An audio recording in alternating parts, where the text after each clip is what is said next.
নবী তার এক বিবির কাছে দীর্ঘ সময় থাকে। আম্মা জান আয়েশা বলেন, আমি আর হাফসা তাওয়াসাইতু আনা ওয়া হাফসা, আমি আর হাফসা দুজনে পরামর্শ করলাম।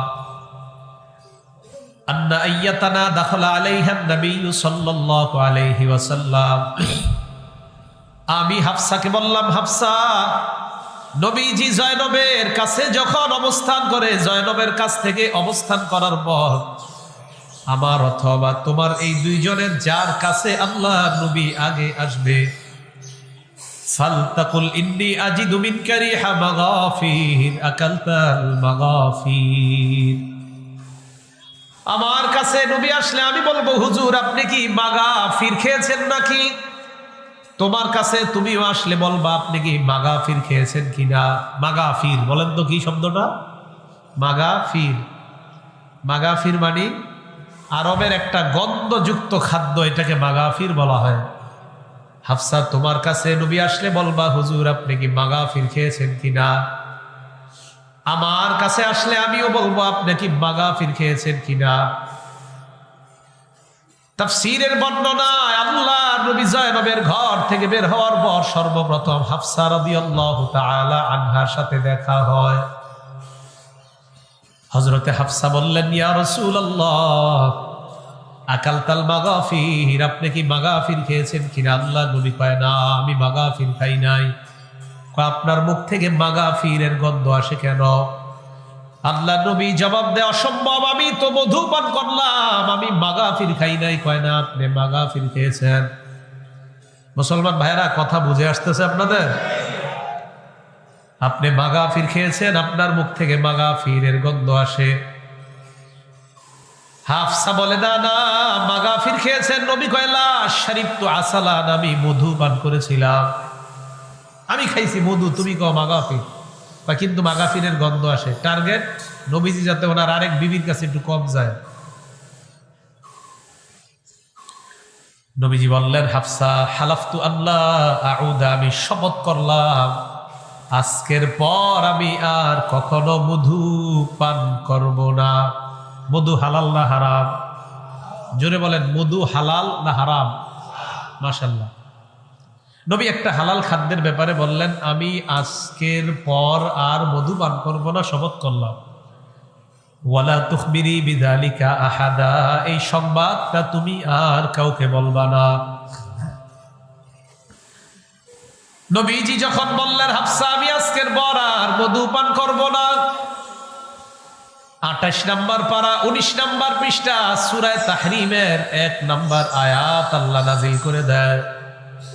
আল্লাহ বলেন, ইয়া আইয়ুহান নাবিয়্যু লিমা তুহাররিমু মা আহাল্লাল্লাহু লাক, হে নবী আল্লাহ আপনার জন্য যা হালাল করেছেন, কেন আপনি নিজের জন্য তা হারাম করবেন? মধু আমি আল্লাহ আপনার জন্য হালাল করলাম, এই মধু হারাম করার অধিকার দুনিয়ার কারো নাই, এমনকি আপনারও নাই। কিয়ামত পর্যন্ত মানুষের শিক্ষা, আমার আল্লাহর হারাম হালাল করার অধিকার কারো নাই, আমার আল্লাহর হালাল হারাম করার অধিকার কারো নাই। কেউ যদি নিজের গায়ের জোরে বলে আল্লাহর হারাম, এই হারাম না মেনে গায়ের যদি বলে আমি আল্লাহর হারামটা হারাম মানবো না, কেউ যদি গায়ের জোর খাটাইয়া এই কথা কয়, তাহলে বুঝতে হবে এই মানুষগুলা কোরআন হাদিস আর ইসলামের প্রকৃত দুশমন। গায়ের জোরে হারাম আর হালাল আর হালাল আর হারাম, তাহলে এটা আলাদা করা যাবে না, এমনকি আমাদের নবীও করতে পারে নাই।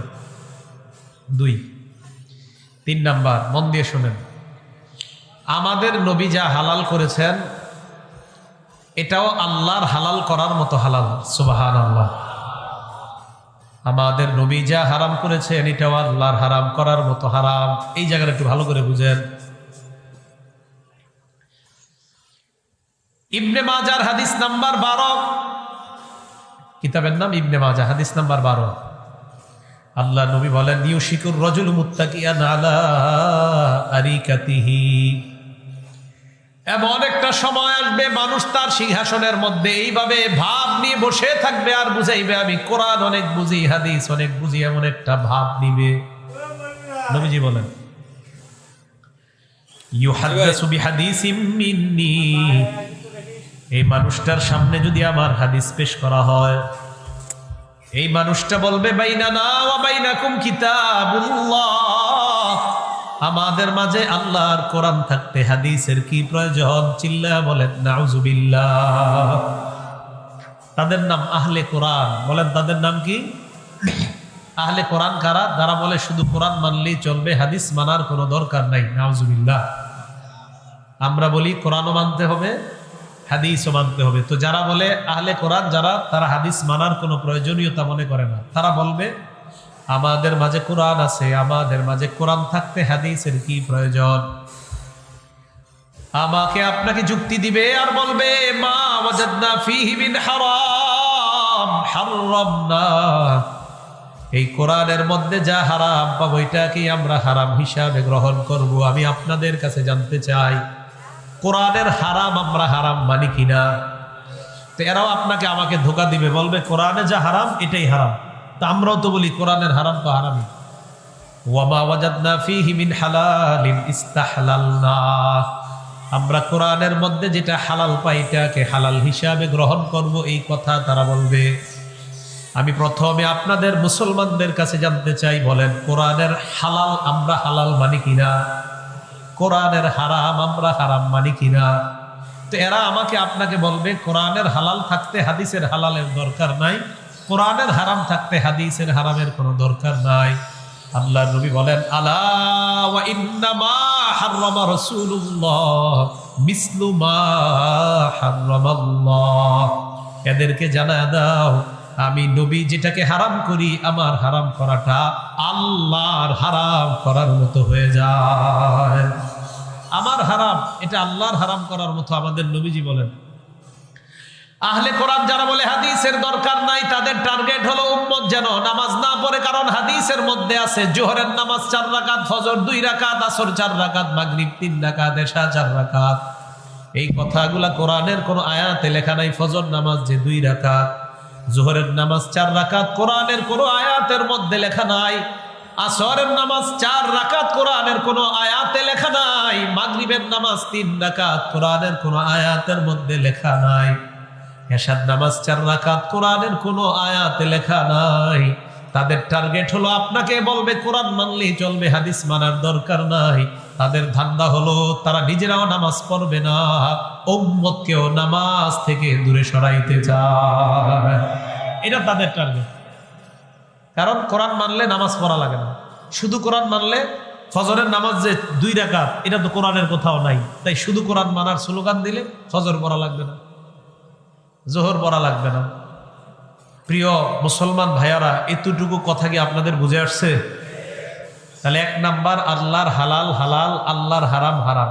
2 নাম্বার আল্লাহর হালালকে হারাম করার অধিকার অথবা আল্লাহর হারামকে হালাল করার অধিকার পৃথিবীর কারো নাই। 3 নাম্বার আমাদের নবীজির হালাল এটা আল্লাহর হালালের মতো হালাল, আমাদের নবীজির হারাম এটাও আল্লাহর হারামের মতো হারাম। 4 নাম্বার হালাল আর হারামের মাঝে কিছু বিষয় আছে অস্পষ্ট, সন্দেহযুক্ত। এই জিনিসগুলা থেকেও বেঁচে থাকা। এটা বলার আগে একটা উদাহরণ দিয়ে আপনারা বুঝবেন। আপনারা দেশে ধান ক্ষেত আছে, ধান ক্ষেত, ধান ক্ষেতের মালিক, গম ক্ষেতের মালিক, ওনার ধান ক্ষেতের পাশ দিয়ে অথবা গম ক্ষেতের আইল দিয়ে 3-4টা 10-12টা বকরি নিয়ে হাঁটতেছে। ধান ক্ষেত আর গম ক্ষেতের মালিক এই যে বকরি নিয়ে হাঁটতেছে, এটা সহ্য করবে? কেন? কারণ একটা বকরি সম্ভাবনা আছে ছুঁইটা গিয়ে তার ধান খেতে মুখ দিয়ে ধান খেয়ে ফেলার সম্ভাবনা আছে। এই জন্য মালিক কখনো চায় না যে ধান খেতে গিয়ে এই ছাগল ধান খাক, গম খাক। এতটুকু কথা কি আপনাদের বুঝে আসছে? তাহলে হাদিস বুঝবেন। বুখারী শরীফের 52 নম্বর হাদিস। ক্বালা রাসূলুল্লাহ সাল্লাল্লাহু আলাইহি ওয়াসাল্লাম, আল্লাহর নবী বলেন আল হালালু বায়্যিনুন ওয়াল হারামু বায়্যিন। আল্লাহর নবী বলেন হালাল